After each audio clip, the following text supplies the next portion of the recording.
बिस्मिल्लाहिर्रहमानिर्रहीम। इय्याका नअबुदु व इय्याका नस्तईन। तमाम पाकिस्तानियों को अस्सलाम वालेकुम। इंशाअल्लाह 21 सितंबर को लाहौर में मीनार पाकिस्तान के मकाम पर एक जलसा हो रहा है और जिसका मकसद जो है वो हकीकी आज़ादी है। हमारे आबा और अजदाद ने अपनी जानी और माली कुर्बानियाँ दे के पाकिस्तान हासिल किया और आज वो वक्त आ गया है कि हम माफिया से, इन करप्ट टोलों से और इन मैंडेट चोरों से अपनी हकीकी आज़ादी लें और उसके लिए आप सब ने निकलना है। इमरान खान ने हमेशा कहा आपको कि आपने घबराना नहीं है।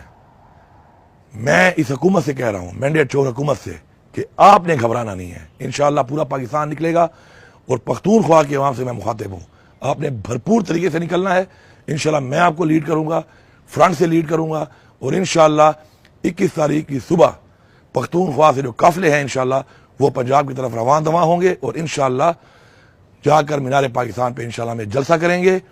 और वो वक्त आ गया है कि हमने अब फैसला करना है कि हमने अपने बच्चों के लिए, अपने आने वाली नस्ल के लिए आज़ादी लेनी है या इन चोरों, लुटेरों, माफियाज और मैंडेट चोरों के हवाले उनको करके उनको गुलाम बनाना है। इंशाअल्लाह हम आज़ाद हैं और इंशाअल्लाह हम आज़ाद रहेंगे और अपनी आज़ादी के लिए हम इमरान खान के साथ थे, इमरान खान के साथ हैं और इंशाअल्लाह इमरान खान के साथ रहेंगे। इंशाअल्लाह 21 तारीख को फिर एक इंशाअल्लाह अमल और इंशाअल्लाह इस पर बात होगी कि हमने क्या करना है, किस तरीके से करना है और इंशाअल्लाह हम इमरान खान को आज़ाद करवाएंगे और हम पाकिस्तान को इन माफिया से इंशाअल्लाह आज़ाद कराएंगे। आप सबका बहुत शुक्रिया।